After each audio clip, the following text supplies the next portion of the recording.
Graça e paz, meus amados. Amém. Graças a Deus, nos dá vitória o nosso Senhor Jesus Cristo. Hoje, dia 1º de fevereiro, vamos dar sequência à nossa escola bíblica de férias, falando sobre princípios de interpretação.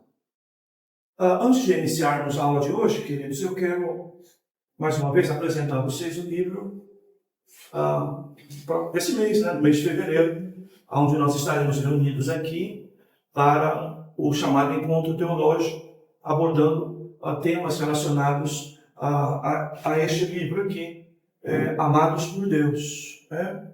Bem, este livro, de alguma maneira, ele acompanha e acrescenta muita coisa no anterior, o Redemoinho de Deus.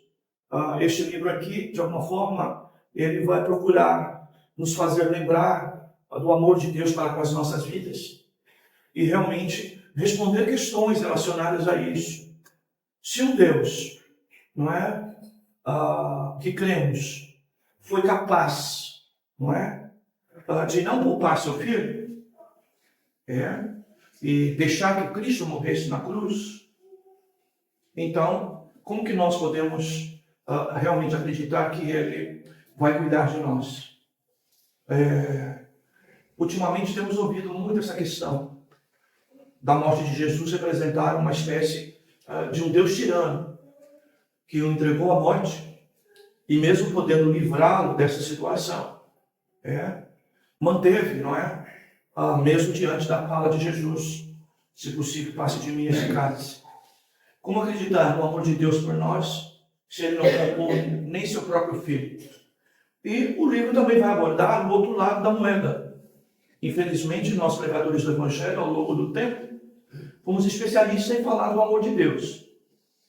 E muitas das vezes esquecemos que o outro lado da moeda, ele também deve ser apresentado aos ouvintes da palavra de Deus. E isso significa dizer que o outro lado da moeda é a ira de Deus. Então, do céu se manifesta a graça, o amor de Deus, mas também se manifesta a ira de Deus. Então é um contraponto importante para nós que geralmente só pregamos sobre o amor, esquecemos de falar sobre a ira, ou eventualmente julgamos de que falar da ira de Deus nós estamos julgando alguém, ou estamos sendo indelicados e agressivos com alguém. Então o livro vai abordar esse tema e nos trazer essa consciência, não é? Completa a respeito de um lado o amor de Deus e do outro lado a sua ira, e nós entendemos isso, até para aplicar na nossa vida, mas também transmitir isso às pessoas pela qual nós nos dispomos a levar o Evangelho. Bem, é isso, o nosso encontro teológico de fevereiro, então é esse tema. Nós temos ainda algumas literaturas disponíveis, você pode estar retirando a sua com a irmã Valéria, tá bom, queridos? Bem, vamos lá ao nosso estudo bíblico. É bem verdade que eu poderia deixar, irmãos, esse aspecto da história bem para os irmãos, porque o livro ele tem um conteúdo bom, ele aborda pontos importantes da história a respeito dos princípios de interpretação. Porém, queridos, ainda hoje nós temos irmãos em igreja bíblica, não é? Que têm dificuldade em compreender a importância dos princípios bíblicos de interpretação. Então, nós estamos procurando trazer aos irmãos um pouco da história, até com o objetivo do irmão entender que, por ausência de hermenêutica e de exegese, a igreja se perdeu ao longo da história, tá, queridos? Em termos de compreensão das Escrituras, tá? Então, vamos falar um pouquinho sobre esse assunto ainda hoje e na próxima aula. Hoje, nós vamos trabalhar a parte dos pais da igreja, tá? Que é desde o fim do primeiro século, digamos assim, o finalzinho do primeiro século, e até a Idade Média. Tá? Depois, nós vamos pegar o tempo da Reforma, certo? E vamos trabalhar, então, esses 3 pontos hoje. E vamos deixar para a pós-reforma para a semana que vem. Tá bom, queridos? Bem, Nós vamos usar em Romanos 15:4 como texto-chave de hoje, que diz assim: pois tudo quanto outrora, ou antigamente, foi escrito, para o nosso ensino foi escrito, a fim de que pela paciência e pela consolação das Escrituras tenhamos esperança. Observe, queridos, a ênfase do texto, a importância das Escrituras. Observe que ela, primeiro, nos fala de que tudo que está escrito, e aquilo que foi escrito está relacionado ao passado, para o nosso ensino, ela foi escrita. Então, não há um outro caminho para nós aprendermos, a não ser pelas Escrituras e por aquilo que está escrito. É através do que está escrito é que nós, então, vamos obter, não é? O ensino, a orientação, a direção para a vida com Deus. E diz mais, de nós entendermos que as Escrituras vão produzir em nós, além de aprendizado, paciência e consolo, tá? Que é uma forma de estar, de alguma maneira, preparando-nos de maneira progressiva até na vida com Deus. Entendemos que quando a Bíblia nos ensina, ela vai nos levar nessa direção, na direção da paciência, como eu costumo dizer, a ciência da paz, ok, queridos? E sermos consolados, tá? Veja, as Escrituras aqui, irmãos, cumprindo o papel semelhante ao que o Espírito Santo, não é? Que foi nos dado, opera. Então veja, a casadinha, Espírito Santo e palavra, mais uma vez nesse texto. E as Escrituras, através, então, da leitura dela e da ação do Espírito de Deus, que é o Consolador, nós então vamos desenvolver, não é? Nós vamos progredir na paz e na consolação, tá? Coisas fundamentais para a vida do cristão, tá, queridos? E por fim, ele vai então, não é, nos dizer que o ensino produzido pelas Escrituras nos leva a paciência e consolo e, por consequência, vai garantir em nós acesa a chama, não é? A chama viva, que é a esperança em Cristo Jesus. Tá, queridos? Então, este é o nosso texto para a meditação sobre o valor, a importância, tá, das Escrituras. Tá bom, amados? Vamos lembrar, então, que nas aulas anteriores nós trabalhamos a palavra contextualizar como importante, em termos de princípios, investigar, na aula 3 e 4, e a palavra comparar nas aulas 5 e 6. Lembrando sempre disso, contextualizar, investigar, comparar. Bem, aqui eu trago ainda a base da aula passada, principalmente, para nós entendermos que a interpretação bíblica, tá, ela precisa estar sustentada nessa declaração de fé, nessa confissão. Primeira, de que a Bíblia Sagrada é um livro teândrico, ela é divina e é humana, tá, queridos? Eu entender isso. Segundo, que ela se relaciona diretamente à própria natureza de Jesus, ou as duas naturezas de Jesus, divina e humana, que nós chamamos de união hipostática, certo, queridos? Entendemos então que Jesus é a palavra, Jesus é o Logos, Jesus é o Verbo, e da mesma forma que ele então tem as duas naturezas, a divina e a humana, a palavra, tá, que está relacionada diretamente a Cristo, tá, que é este Verbo de Deus, tá, ela também tem essa característica, divina e humana. Tá? Por fim, entendermos de que a interpretação bíblica deve levar em conta, tá, que a Bíblia é resultado de colaboração, da inspiração de Deus e também da redação, da ação de autores humanos. A isso chamamos a geógrafos. Não é? Então, essa ideia de colaboração, tanto de Deus, na sua inspiração, como também na ação dos homens que as escreveram. Então hoje nós vamos começar a interpretação bíblica na história da igreja cristã. Na aula passada, nós falamos sobre a interpretação dos judeus e demos grande ênfase, inclusive, ao próprio Antigo Testamento, tá? E falamos das linhas e das escolas judaicas de interpretação. E hoje nós vamos falar um pouquinho mais, agora já, da igreja cristã, tá? Bem, o autor, ele divide o período patrístico, tá? Até a Idade Média, tá? Um pouco diferente do que os irmãos já ouviram de nós aqui, não é? Que nós entendemos a ideia patrística em todo o tempo histórico da igreja, tá? Mas por questões de separação, ele então aqui trabalha, não é? Essa ideia de diferentes centros da vida da igreja, né, no período patrístico. Bem, primeiro ele trabalha no século III, em destaque, tá, irmãos?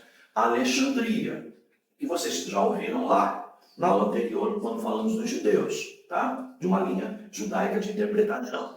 Então, a religião judaica e a filosofia grega se encontram e se influenciam mutuamente, tá? Então, nós vamos observar que a escola de Alexandria, ela vai nos revelar esta realidade, com mais tendência até a influência, aos resultados da influência grega do que da religião judaica. Mas o que nós vamos ver na escola de Alexandria é, de alguma forma, a influência cultural de duas raízes, não é? A religião judaica e a filosofia grega, tá? Bem, como vocês não sabem, a filosofia grega, a cultura grega, ela é muito forte nos tempos bíblicos.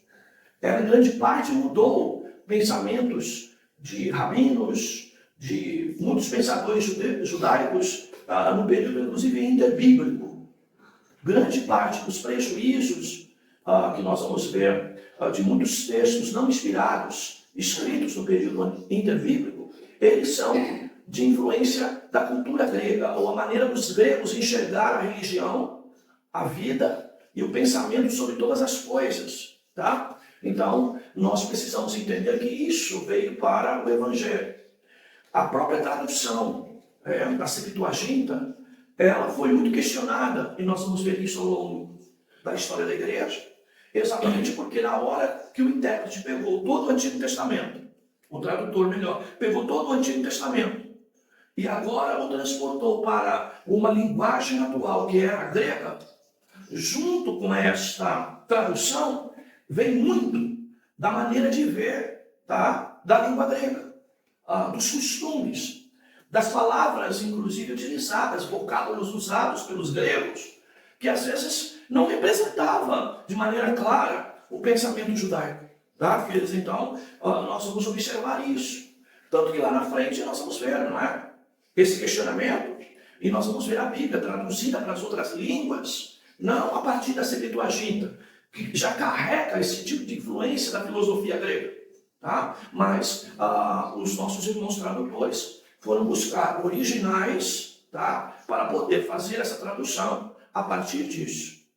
Entendemos também que o Novo Testamento, queridos, ele é escrito também, não é? Em língua grega, tá? Influenciado por essa cultura.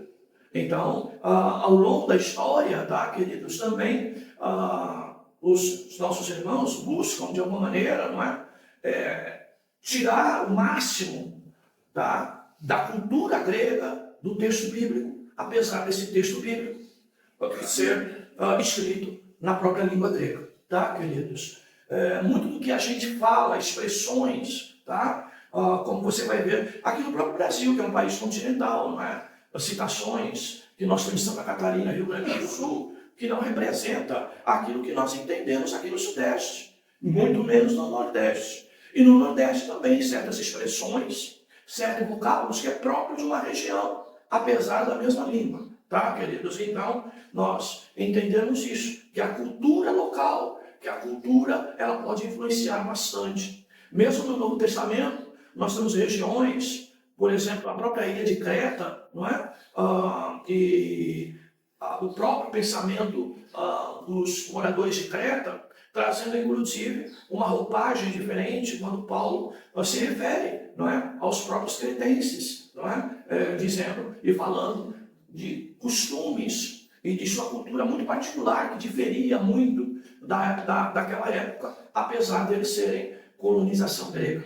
Bem, queridos, o que nós vamos observar muito dessa influência grega é a filosofia de Platão, presente nas formas tanto do neoplatonismo como no gnosticismo, tá? Que são duas correntes perigosas que de alguma forma tentam entrar dentro da própria igreja, tá? E que elas representam o pensamento de um filósofo de grande importância que é Platão. Tá? E a busca por essa harmonização encontrou na interpretação alegórica essa possibilidade. Que possibilidade é essa? De alguma maneira entender a forma que Platão via o ser humano, as coisas, tá? De maneira geral, o seu olhar de compreensão sobre o mundo, tá? E aí então se busca uma espécie de harmonização entre o pensamento de Platão, tá? E o surgimento então dessa interpretação alegórica, tá? Que surge então nesse período da igreja trabalhada por Alexandria, tá? Então veja, a força da cultura grega é tão forte sobre a religião judaica da época que grande parte do que nós vamos observar é que a alegoria, a representação, o que a palavra quer dizer além daquilo que literalmente está escrito, o que está por trás de uma palavra, o que está por trás de uma palavra, um pensamento um pouco, às vezes mais amplo ou às vezes um pouco mais profundo sobre algo. E aí então surge, dentro dessa escola de Alexandria, esse pensamento então de interpretação alegórica, que é uma forma de harmonizar os pensamentos judaicos, a religião judaica, a própria religião cristã e sua origem, e a filosofia grega. Então veja, a filosofia grega tem papel fundamental da onde surgem os pensamentos alegóricos que nós vamos explicar aos irmãos.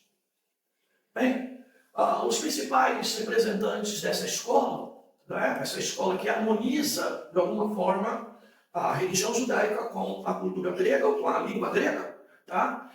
Trazendo a interpretação bíblica alegórica, muito mais por aquilo que ela representa do que por aquilo que de fato está escrito, são então duas pessoas, tanto Clemente de Alexandria como Orígenes, são esses representantes maiores, não é? Desse pensamento, tá? Orígenes mesmo, em bastante destaque, tá? Eles até reconheciam o sentido literal, porém, a interpretação alegórica contribuía, segundo eles, para o conhecimento real, tá? Bem, Orígenes se destacou em erudição e influência, e ele associava, tá, a ideia de Platão, de que o homem era composto de três partes. E se ele é composto de três partes, então ele carece de uma interpretação também tricotômica, tá? Algo que atenda à questão somática, a ideia do corpo, a ideia das questões de psique, não é? Ou da alma, envolvendo aspectos intelectuais e morais também, e também a linha espiritual, que seria então a necessidade de uma palavra que compreenda ou que traduza um tratamento específico para o espírito. E aí então surge a ideia do místico ou alegórico, tá? Ainda nos períodos mais primitivos da igreja. Então veja, Platão, ele defende este homem tricotômico. O pensamento filosófico grego, ele traz muito disso, né? E por conta disso, nessa junção, tá? Acabou-se então acreditando de que o homem precisava então de uma Bíblia que tratasse essas três áreas de maneira distinta, tá? A área literal, que seria a área do dia a dia, não é? Da vida humana comum, mas também as questões ligadas ao campo do invisível, do moral, e também as questões, digamos assim, de vida espiritual. E aí que surge em grande parte esse pensamento alegórico. Então a ideia é mais ou menos isso. eu só consigo tratar espiritualmente o ser humano, tá? O homem, se eu adotar a interpretação alegórica. É esse o pensamento dele, de Orígenes, tá? Então, veja, sem o tratamento, sem a interpretação alegórica, eu posso até apresentar a Bíblia como algo que atende à vida comum, que fala de coisas do cotidiano, tá? Mas não representa exatamente um pensamento mais espiritual. Então, bem, esse é o argumento de Orígenes, e como já falamos, tá? Ele tem uma capacidade de erudição e de influência bastante grande no seu tempo, tá? E aí, talvez hoje, para os mais tradicionais, Orígenes representa isso, tá, irmãos? Uma interpretação que foge, infelizmente, do sentido real da Bíblia, para buscar, então, às vezes, uma acomodação, um ajustamento à realidade das pessoas e dos homens, tá? Bem, nós seguimos agora aí para a escola de Antioquia, tá? Fim do século III. E o que nós vamos observar é que dessa escola surgem Doroteu e Lúcio. E há um certo progresso em princípios de interpretação bíblica. Lúcio escreveu um tratado sobre 2 discípulos que se destacam, Teodoro e também João Crisóstomo. Esse último, inclusive, eu entendo com maior destaque, pelo menos naquilo que chega até nós aqui. Teodoro tinha concepções um tanto liberais da Bíblia, tá? Enquanto Crisóstomo considerava cada parte da Bíblia a infalível palavra de Deus. Ele dizia, então, podemos dizer então que a exegese do primeiro era intelectual e dogmática, né? E mais espiritual e prática podemos se referir ao segundo, tá, queridos? Bem, ainda falando de terceiro século e de Antioquia, ambos representantes dessa escola chegam perto de desenvolver uma exegese verdadeiramente científica. Observem essa expressão, tá? Por quê? Eles reconhecem a necessidade de determinar o sentido original do texto bíblico. Tá? Se você puder, então, você grife isso no seu livro. Tá? Então, veja, no finalzinho, né, do terceiro século, essa escola de interpretação, que é a Antioquia, tá? De origem de Antioquia, ela então traz exatamente essa ideia de que se começa a discutir no século III, na escola de Antioquia, de que a interpretação bíblica exige, tá, uma ferramenta de caráter científico. Ok, queridos? Para que possa ela oferecer a possibilidade de nós descobrirmos o sentido original do texto bíblico. Então você vai ver grandes professores, bons teólogos nos dias de hoje, que por vezes ele vai dizer o que o autor quis dizer aqui.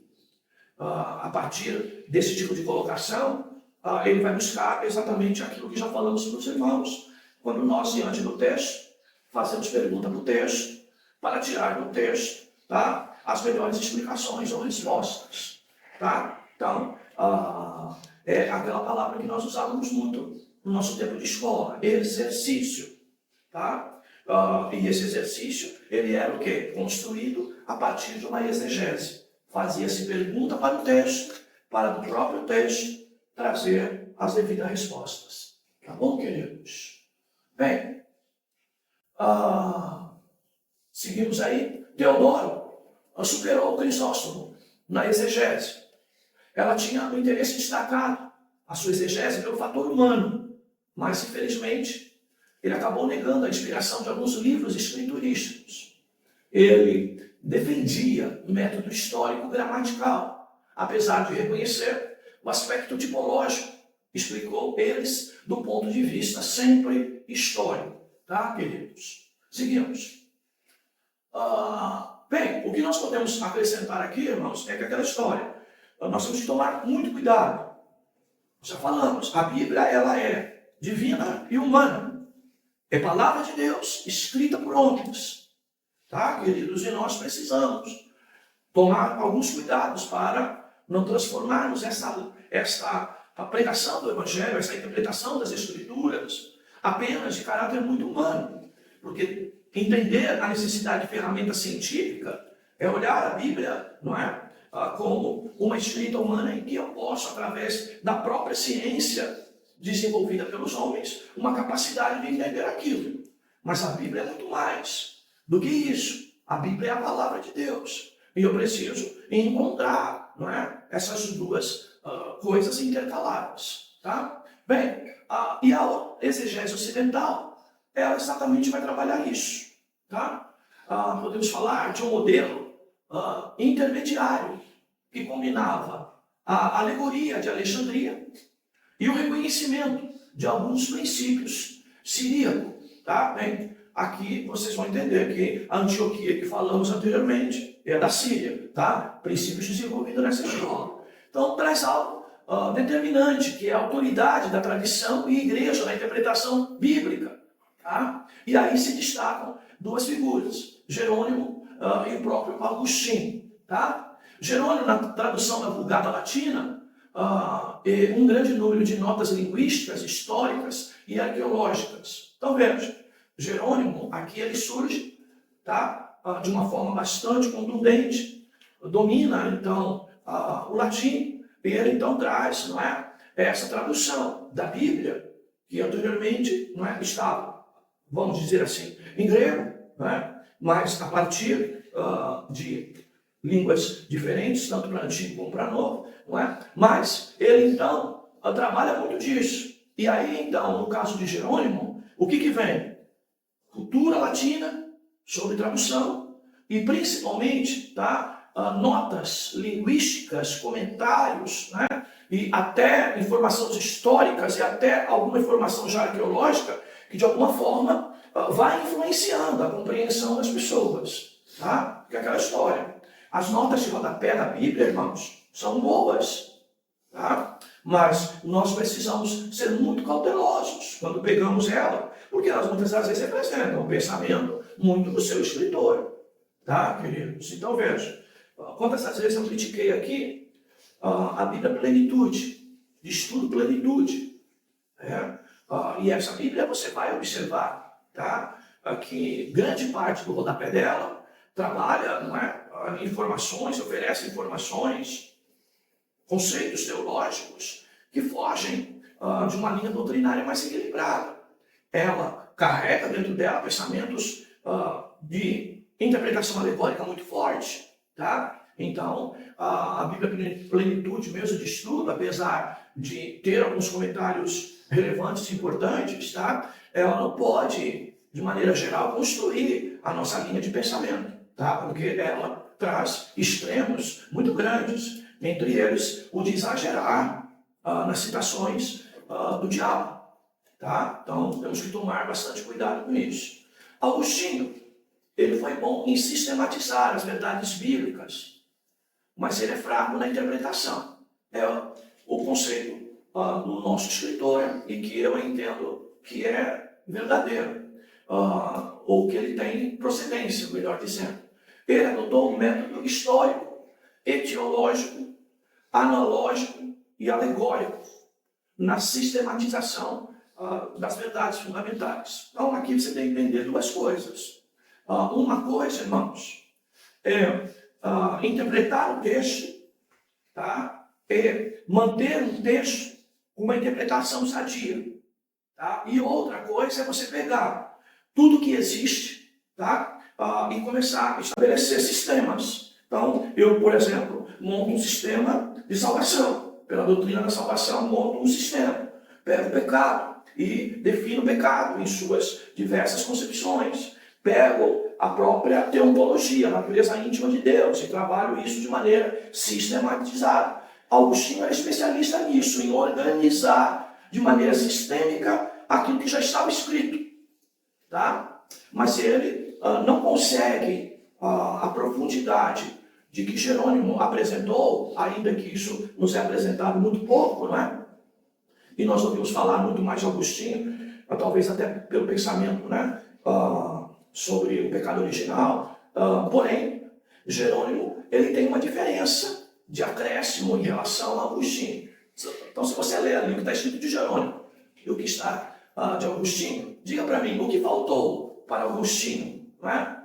Ter o mesmo destaque escriturístico de Jerônimo? O que faltou a ele? Quem pode me dizer? Pelo que está escrito ali. Traduz ali e me diga o que faltou para Agostinho, ou melhor, o que Jerônimo tinha que Agostinho não tinha.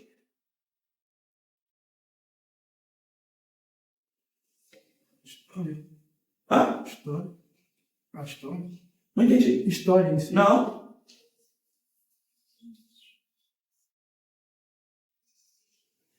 Conhecimento da língua original, queridos. Tá? Como que eu vou ser especialista em texto? Através da língua. Eu posso montar um sistema baseado na língua que eu tenho, ou na tradução que eu tenho. Mas eu só vou poder construir, tá? Pensamentos em sentido original, em sentido mais profundo, e me aproximar cada vez mais daquilo que estava na cabeça do autor quando escreveu, se eu dominar a língua. E por isso que vocês ouvem ainda nos dias de hoje, muita gente se referindo a essa realidade, de que um bom intérprete da Bíblia precisa, tá, de estar com o grego do lado. Tá? Então vocês viram o professor de grego que teve aqui, né? Na quarta-feira retrasado. Tá? Vocês viram, não sei se vocês repararam, não é? A gordura da Bíblia dele. Ok? Eu não estava aqui, não perguntei. Eu vi porque eu vi a mensagem, lógico, né? Mas se você certamente se perguntar para ele, tá? Certamente ele está ali com a Bíblia que é grego e português. Tá? Exatamente para poder trabalhar isso.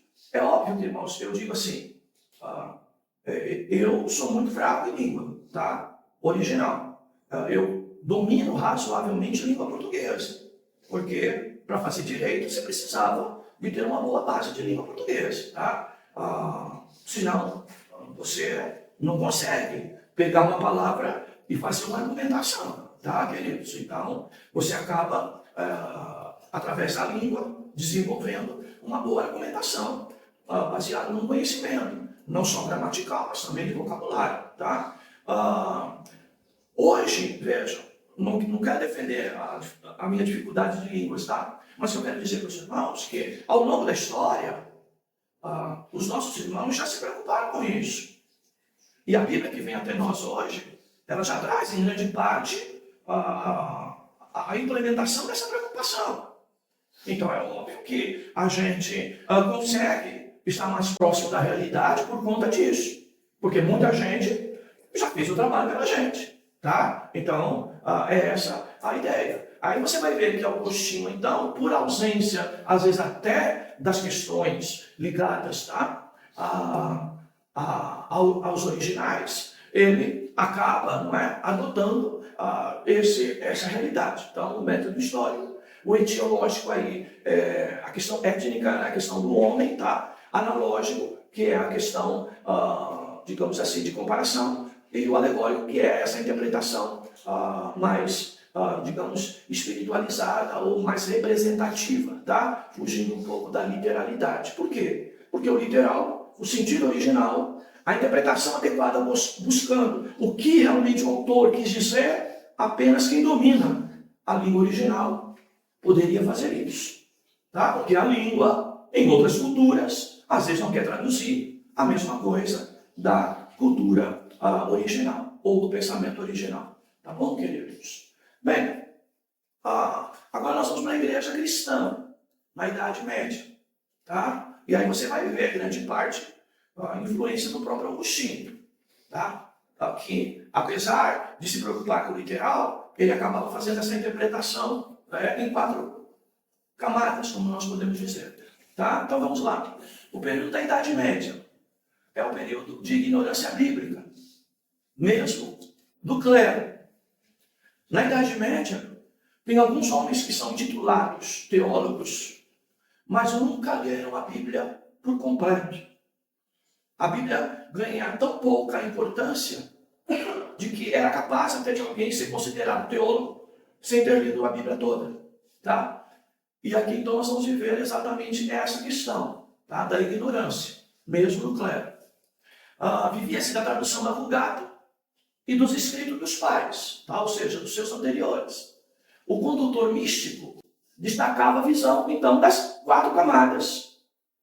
Originalmente lá, você viu, do próprio Orígenes, agora de Agostinho, tá? E essa ideia, então, trabalha essa ideia do literal, o antropológico, tá? Que é a questão humana, o alegórico, tá?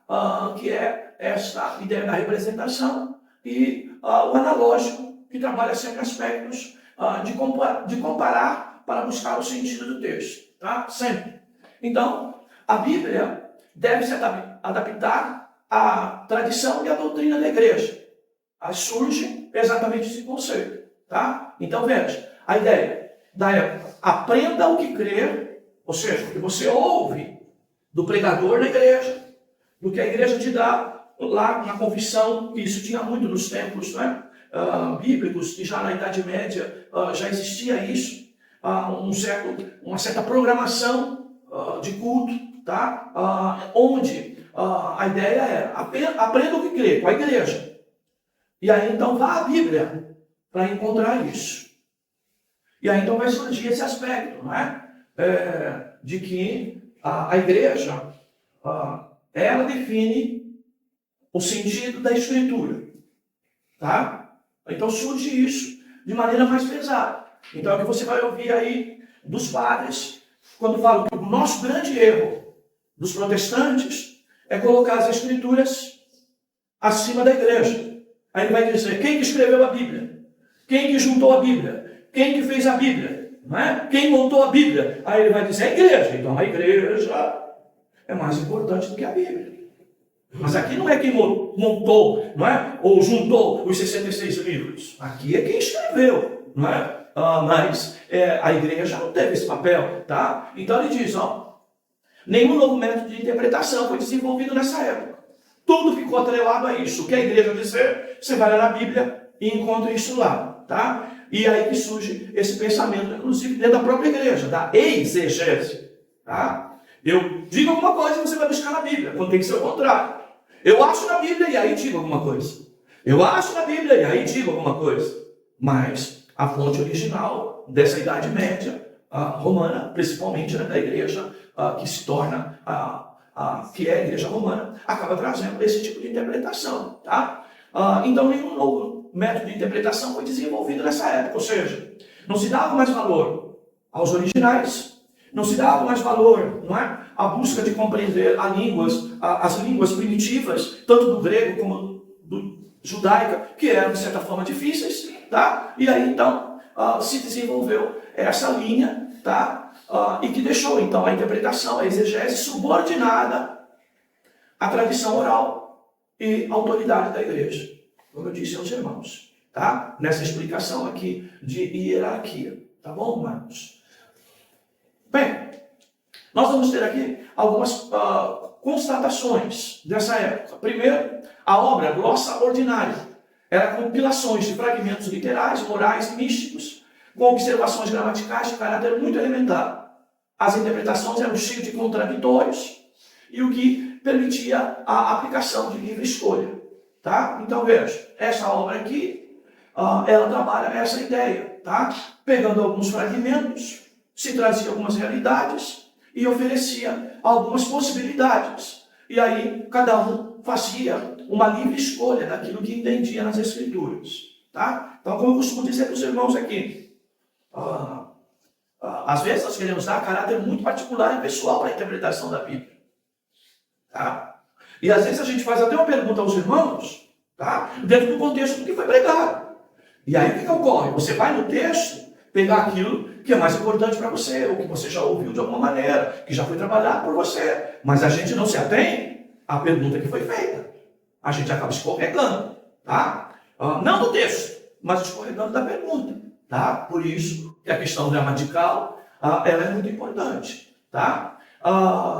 Segundo, as catenae, coleção de interpretações patrísticas. Então se pegava aquilo que os pais já haviam interpretado, tá? Por exemplo, a gente não mais aqui, que foram encadeadas, formando uma espécie de aspiral, a semelhança de uma corrente, e seu valor dependia, naturalmente, não é? Dessas fontes, ou seja, nada novo se apresentava, ia se buscar os estudos que já tinham sido realizados pelos pais anteriormente. Tá?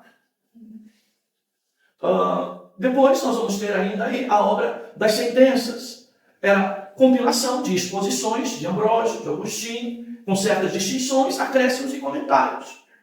Tá? Seguia o pensamento quádruplo da escritura, porém considerava também o sentido literal como base necessária para toda exposição bíblica.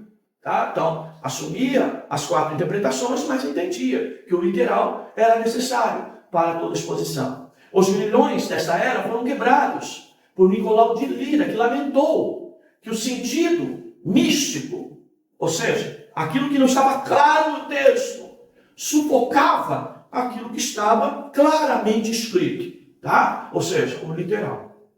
Sua obra influenciou profundamente Lutero e, consequentemente, a própria Reforma Protestante. Então, observe aqui o perigo, tá, queridos, que nós incorremos. Por isso, eu repito aos irmãos, principalmente os pregadores aqui, né, que quando fazemos a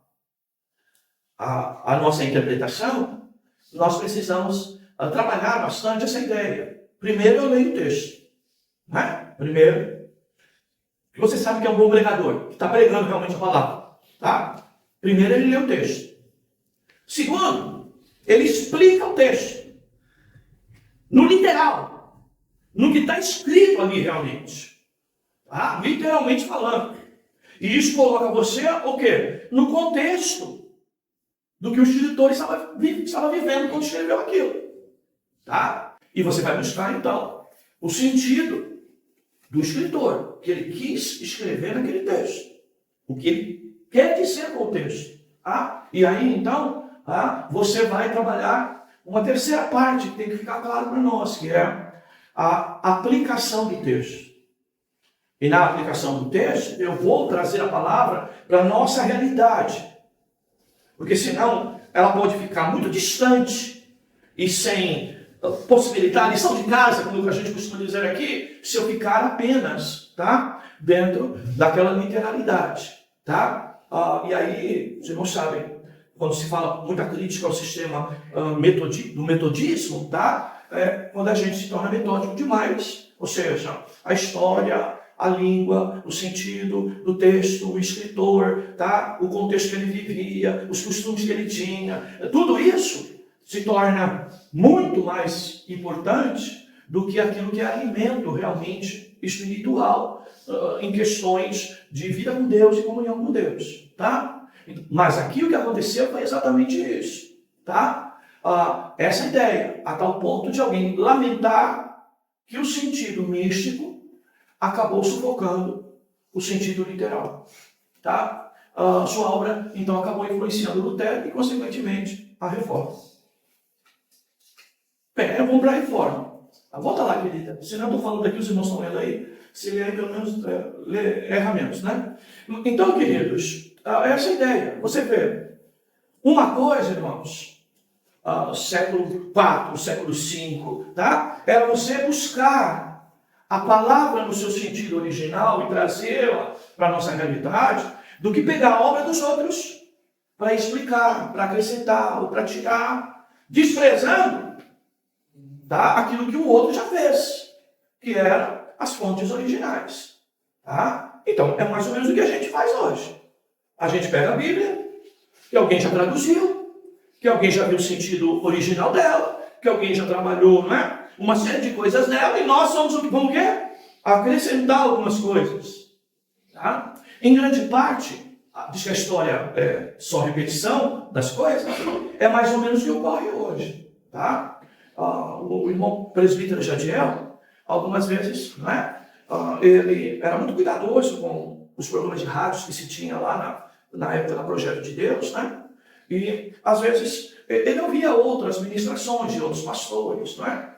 E tinha um pastor lá que todo dia dizia que tinha dormido com Deus, né? E que Deus, no seu sono, na cama, deu uma série de ministrações para ele, novas, novinhas, não é? E que no outro dia, no rádio, ele estava lá pregando, não é? E aí o irmão Jadiel fez 1, 2, 3. Na quarta ele disse, pastor, vê se eu estou errado. E aí ele me deu. O pastor disse que vai pregar uma palavra com esse tema. eu achei essa mensagem na internet. Veja se acompanhe comigo a pregação dele. Bem, a pregação do pastor que ele dizia que era pãozinho fresquinho, caído do céu, essa linguagem um pouco mais peteca, né? De que Deus tinha dado aquela mensagem para ele à noite, em sonho, etc, etc, etc. E na verdade ele estava lendo uma mensagem que já estava disponível na internet há muito tempo atrás por um outro pastor. Tá, queridos? E está aqui, irmãos, o grande problema do, desculpe, tá, irmão, do malandro, para não dizer vagabundo, né? Do malandro, do crente. Que ele prega o que outros já pregaram. E até aproveitar a pregação de outro não é um grande problema. Tá? O grande problema é ainda dizer que eu recebi essa palavra nos meus sonhos, né? Dormindo com Deus, né? E assim sucessivamente. Tá? Então, aquilo de melhor que se tinha na Idade Média era isso. Era compilações, era, né, retiradas e era construções com algum tipo de comentário daquilo que os pais já tinham feito. Porque nada de novo de interpretação se tinha nesse tempo. Quando eu digo nada de novo, não significa dizer nada que surgisse como um recurso de se buscar na raiz aquilo que havia sido escrito. Tá? O novo não é no sentido de modismo, de invenção, de nova revelação, nada disso. Porque isso aí já é heresia, isso aí já tem que jogar sem muitas conversas na lata do lixo. Tá, queridos? Então, e é isso que vem, tá? E vem, assim, de alguma forma, trazer, não é, influência em Lutero e na própria Reforma Protestante. Nós não podemos esquecer jamais disso quando o assunto é sério, interpretação escriturística. Tá? De que Lutero, ele nasce, cresce nesse meio, nesse conceito aqui, antes de trazer a ideia da justificação pela fé. Tá, queridos? Mas precisamos entender isso, que este meio da onde a reforma surge é esse meio da linha do tempo medieval. Tá? Muito alegórica. Bem, queridos, aí nós vamos então no período da reforma. Tá? E aí então nós vamos, de alguma forma, voltar a alguns tipos, né, de pensamentos, principalmente que ao período medieval nos afastou. Então a Renascença foi de grande importância para o desenvolvimento dos princípios sadios da hermenêutica. Tá? É sobre este sol da Renascença que a Reforma Protestante surge, em que o mundo está mais preparado para questionar as antigas coisas. É um tempo de busca, digamos assim, de novos modelos. Nós vamos ver, por exemplo, na própria arte da pintura, aquilo que era bem barroco, aquilo que era bem escuro, que é a pintura da Idade Média, ela surge agora debaixo de luzes, de cores mais claras. Tá? Aqueles palácios, casas, igrejas com luzes escuras, tá? Elas dão espaço a vidros em que a luz do sol possa entrar dentro de casa. E a Renascença ela nasce sobre isso, sobre a possibilidade de uma lâmpada que acende, de um homem que começa a entender de que ele pode pensar, de que ele pode criar, de que ele pode mudar, porque no período da Idade Média não foi só a igreja que estava debaixo da escuridão, as escolas também, a forma de pensar no mundo também, tá? Queridos, aqui então surgem, ressurgem, né, os princípios sadios de hermenêutica. A ênfase é necessidade de se voltar ao original e, por consequência, os estudos nas línguas em que foram geralmente escritas as escrituras. Em termos gerais, gradualmente buscava a ideia de que a Bíblia tinha apenas um sentido. Aí, voltando no que eu ia dizer para os irmãos, e apagou, né? De que eu já disse para os irmãos, você interpreta o texto. Você tem uma interpretação, eu tenho outra. Um dos dois estão errados, os dois estão errados, mas jamais os dois estão certos. Vou repetir, você lê a Bíblia, aí eu entendo uma coisa, você entende outra, um texto. Aí a pergunta, se você entende diferente de mim, ou eu estou errado, ou você está errado, ou nós dois estamos errados. tá? Porque para estarmos os dois certos, tá? Os dois precisam entender essa ideia de apenas um sentido, tá? Ok? E por mais que isso pareça estrito, sua concepção de inspiração defendia um aspecto orgânico e não mecânico. Então veja, tem um sentido, mas eu posso falar de palavras diferentes. Eu posso construir de trás para frente. Eu posso eliminar até algumas palavras, mas o sentido permanece o mesmo. Então, ele dá uma ideia de orgânico, ou seja, mecânico eu estou falando com as mesmas palavras, você repetindo com as mesmas palavras o que eu entendi. Tá? Aí é mecânico. Mas orgânico eu tenho alguma liberdade, eu tenho alguma vida para dar ali, tá? Por questões até pessoais. Mas o sentido é apenas um, tá? Então veja, em oposição à infalibilidade da igreja, surge então o conceito da infalibilidade da palavra. E aí vem a história, tá? A igreja, seus representantes, seus líderes, seu credo, sua tradição oral, sua forma de entender a Bíblia é falível. Infalível é a palavra. E aí então a hierarquia muda de novo. Primeiro a palavra, depois a igreja. Tá? Então, essa ideia, ela começa com bastante força nesse tempo. Mas é um tempo que toda a Europa, tá, irmãos, estava aberta para repensar. Então aqui você vê de alguma forma, como eu já falei do iluminismo, né?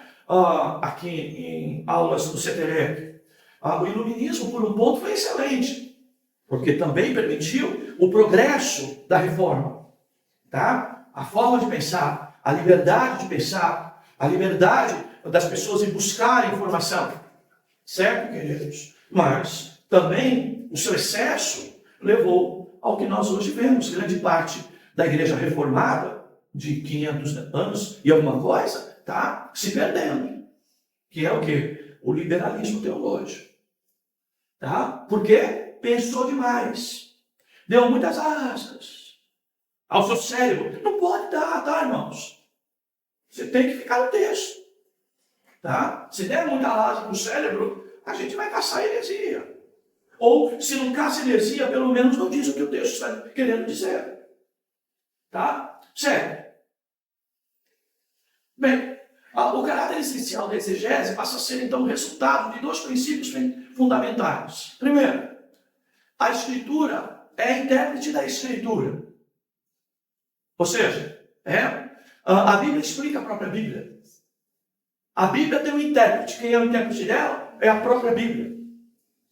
Então, eu vou pegar no texto que eu estou e vou interpretar em vários outros textos. Como eu costumo dizer, eu sei a linha corrente da Bíblia. Tá? Então, eu vou entender isso. Então, aqui começa a ideia. Não é eu, igreja, que interpreta. Não é eu, pastor, que interpreta. Não é você, leitor, o intérprete da Bíblia. Quem interpreta a Bíblia é a própria Bíblia. Tá? Bem, você não precisa ler o texto. Mas se você explica de acordo com a Bíblia, tá? Você vai usar a própria Bíblia para interpretar a Bíblia. Tá? 2. Todo entendimento e exposição da Escritura deve estar em conformidade com a analogia da fé. Ou seja, a analogia da fé é igual à analogia da Escritura. Ou seja, é um ensino uniforme da Escritura. Tá? Então, é isso que eu preciso entender. Que a minha fé tem que estar desenvolvida, compreendida, sustentada, baseada, na própria comparação das Escrituras. Então, quem diz como está a minha fé? Quem diz a fé que eu tenho que ter? É a própria Escritura. Então, a minha vida de fé, ela tem que ser resultado, de um uniforme escriturístico. Ou seja, como a Bíblia diz que tem que ser a minha fé, é assim que eu sigo a minha fé. E aí você vai combinar duas coisas. A ideia de ler o texto, explicar o texto e aplicar o texto. Por quê? Se eu não aplico o texto numa vida de fé, ela se perde totalmente. Ela passa a ser apenas, irmãos, intelectualizada, tá? E não viver. Ok, queridos? Bem, sim. Nós vamos então ver aí, não é? Alguns representantes disso. Tá? Por exemplo, na Reforma Protestante, Lutero, ele diz encontrar Cristo em todas as partes da Escritura. Bem, ele considera contexto e circunstâncias históricas. O direito do julgamento particular exigia fé e discernimento espiritual do intérprete. Então, Lutero, tá, que havia sido muito influenciado pela Idade Média, tá, mas mesmo assim, ao se reencontrar com a Carta de Romanos, com a justificação pela fé e coisa parecida, ele acaba desenvolvendo essa realidade.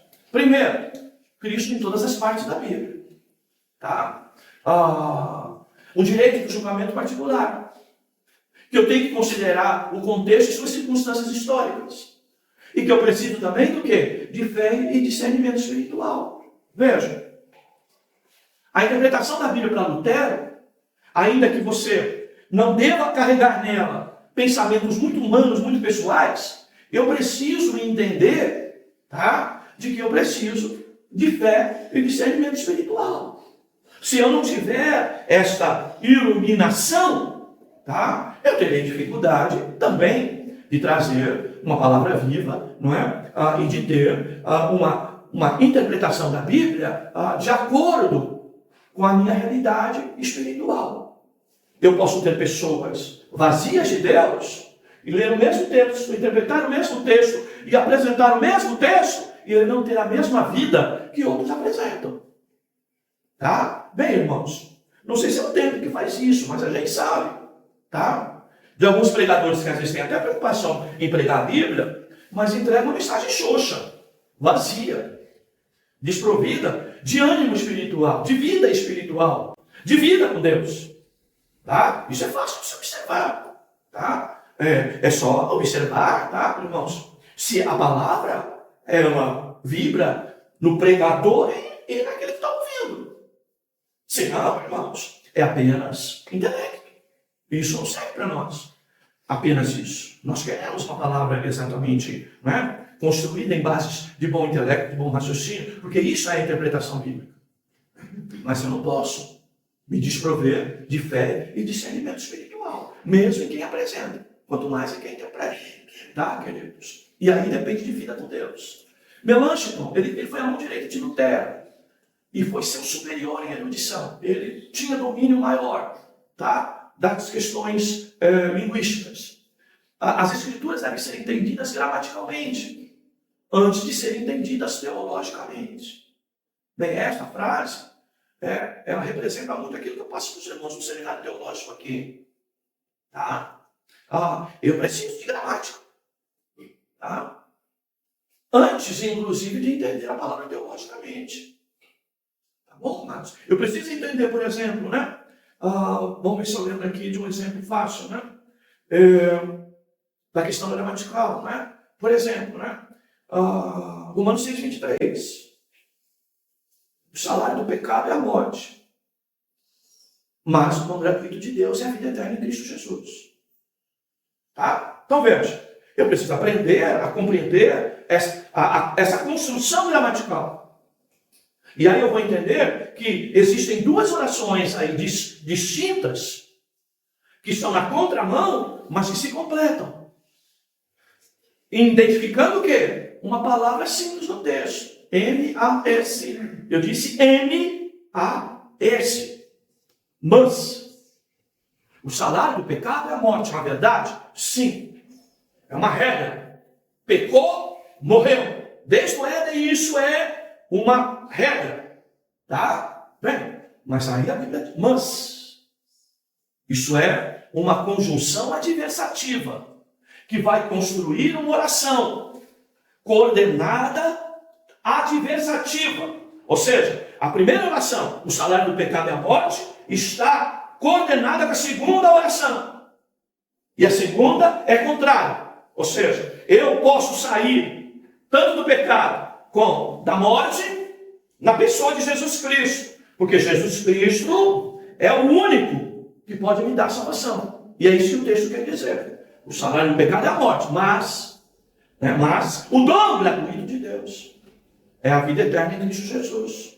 Tá? Se eu entender isso gramaticalmente, para depois entender teologicamente, eu disse, o homem Pecador está condenado à morte eterna. Mas em Cristo ele tem salvação. Eu entendo isso primeiro na gramática.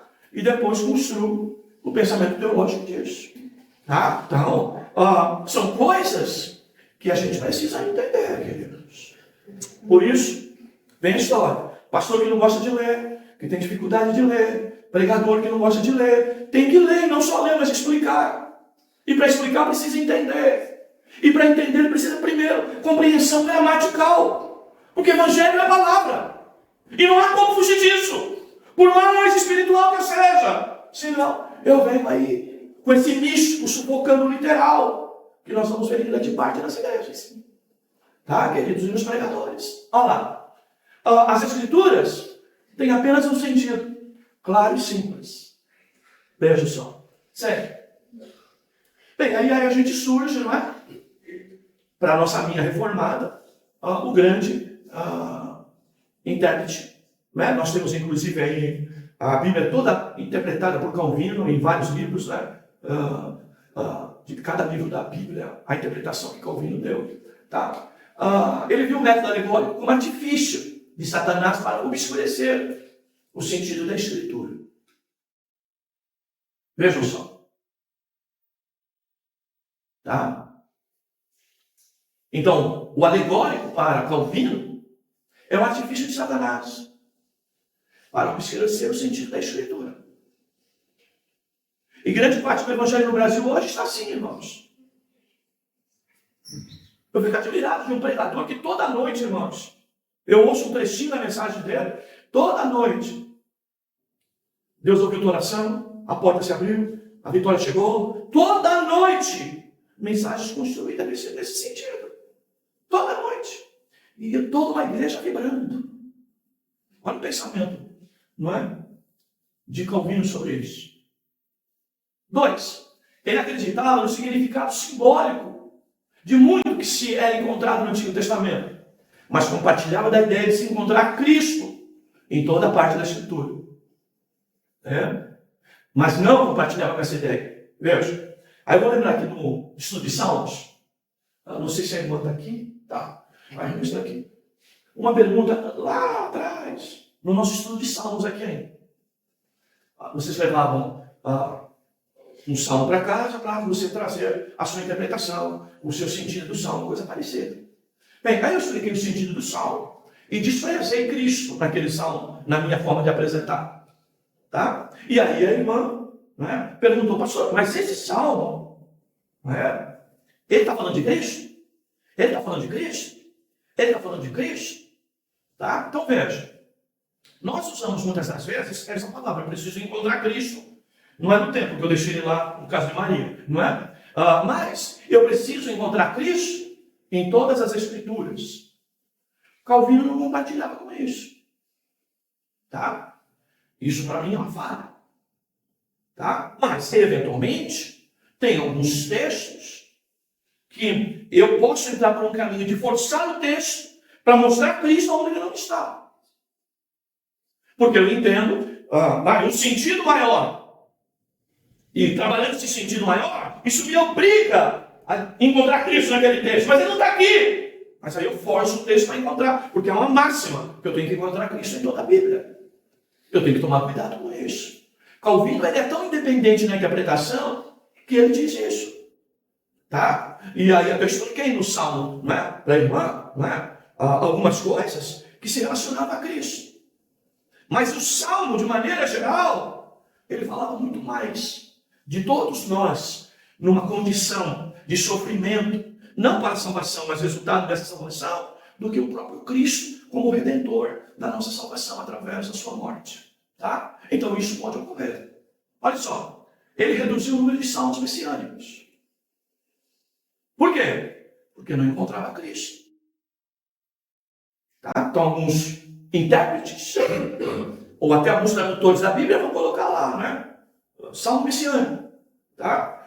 E quando você vai ver o conteúdo, só forçando muito o texto para você trabalhar isso.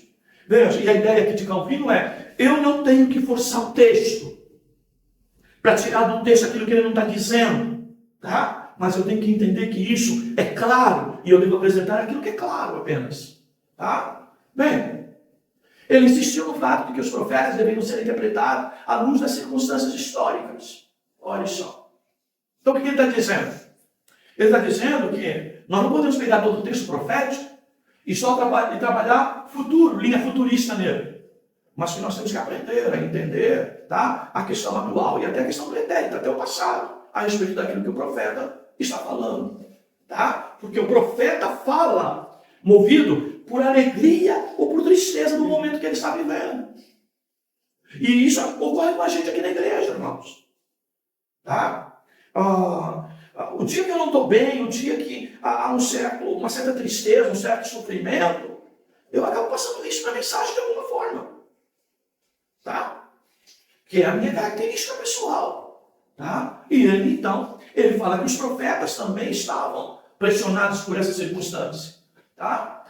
Ele considerava a primeira função de um intérprete é deixar o autor, ou seja, quem escreveu, dizer o que ele quis dizer, ao invés de atribuir a ele o que pensamos que ele deveria dizer. Tá? Então veja lá, deixar o autor dizer o que ele realmente disse.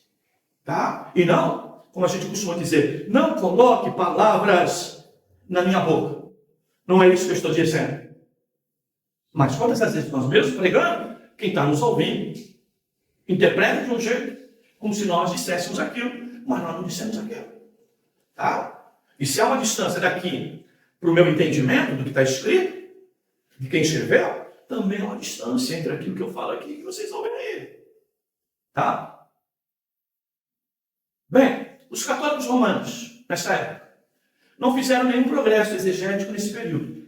E o Concílio de Trento enfatizou que a autoridade da tradição eclesiástica deve ser mantida, que a autoridade suprema deveria ser atribuída à Vulgata, que era preciso harmonizar a própria interpretação com a autoridade da igreja e o consenso unânime dos pais. Tá? Então, seja, a junta de cardeais, tá? Precisa ser ouvida. E se ela chegou num consenso, as escrituras precisam ser interpretadas por conta disso. Terrível, né, irmãos? Bem, é até aí só. Então, meus amados, vejam, por que tudo isso, né, irmãos, amados? Por que trazer tanta informação para mostrar aos irmãos, tá? Do compromisso que nós temos que ter ao pregar a palavra. Você viu aqui a expressão a respeito do método alegórico? Você viu aqui o sentido único do texto? Então, essas coisas, a gente só pode ter padrão doutrinário dessa maneira, queridos. Tá? É o que eu disse outro dia aqui. A gente precisa entender que nós não somos uma estrela solitária. Tá? E para a igreja se uniformizar na palavra, nós todos precisamos estar, não é, irmãos? Uniformizados nessa interpretação bíblica adequada, correta. Senão nós podemos correr o risco de quê? De cada um que vem aqui pregar a palavra, ainda que sejam poucos, eu disse pregar, né, irmãos? A palavra, a gente acabar ganhando caminhos diferentes. Tá? Caminhos diferentes. Então, essa preocupação que a gente tem que ter. A preocupação que nós temos que ter, irmãos, de quem prega, você tem que ler, principalmente ler Bíblia, irmão. Desculpa, se você não fizer isso, você às vezes acha que está abafando e a tua mensagem, entendeu? Olha, como pão velho e duro, sem manteiga, às vezes está sendo engolido pela gente. E a gente precisa acordar. Tá? E essa é a realidade. A mesma forma, irmãos, quando evangelizamos na nossa casa. Ou as pessoas no particular, na rua, em qualquer outro lugar. Nós precisamos ter esse cuidado. Por isso, precisamos avançar. Tá bom, amados? É isso. Deus os abençoe. Em nome de Jesus. Vamos orar, amados? Fiquem de pé, por favor. O café está liberado. Eu não preciso dizer, né? Mas eu vejo as irmãs tão quietinhas, aí eu digo quando lembro, né? Senão também não lembro.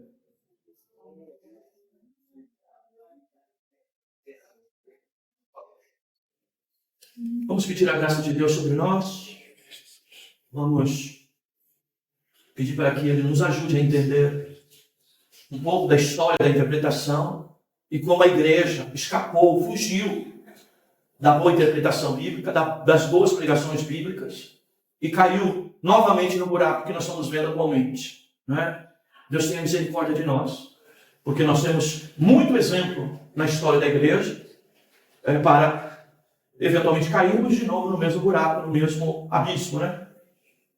Senhor Deus, obrigado por esse tempo, estudando um pouco sobre a história da interpretação e como tua igreja agiu, Senhor, e os pregadores agiram ao longo do tempo. Nos dá graça, nos capacita, nos ilumina, nos dá concentração para nós atentarmos ao texto, nos debruçarmos sobre o texto, ó Deus, buscar entendimento sobre o texto, investigar o texto. Ó Senhor, nos ajuda para que possamos progredir na pregação do Evangelho.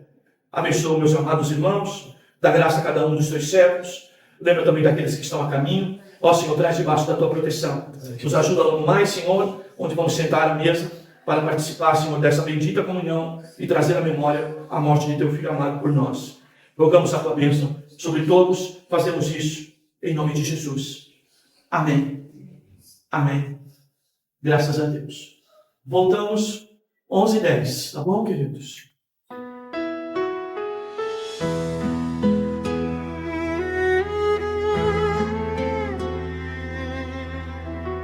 Da cruz vem a esperança, do sangue a expiação. Meu coração se derrama, Senhor. Recordo a dor que por mim carregou, o santo traspassado na cruz.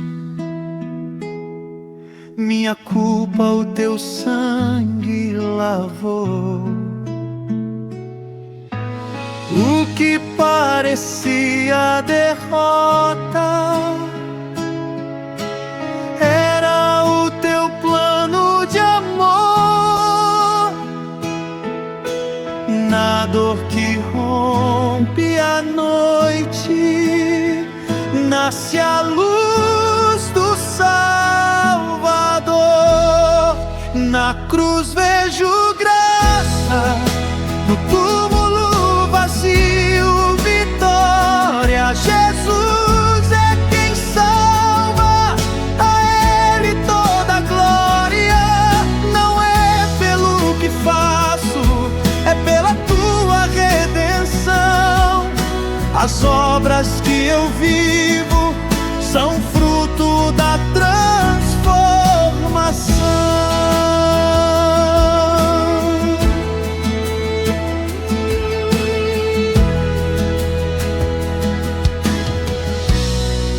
Ó portas eternas, erguei-vos agora.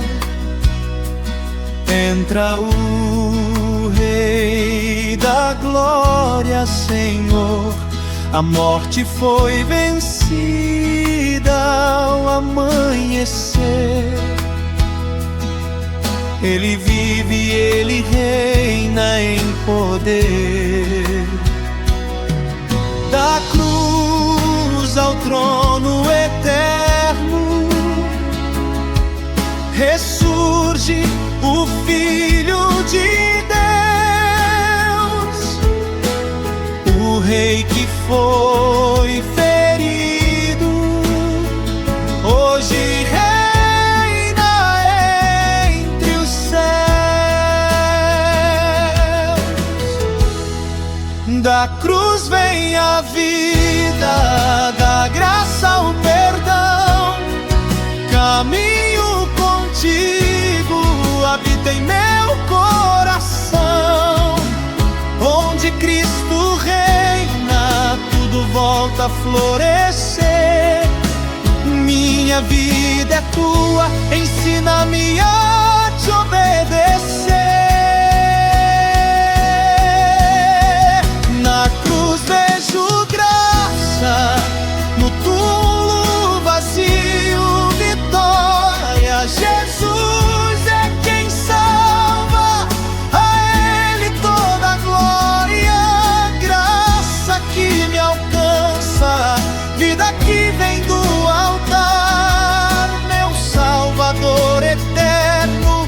pra sempre vou te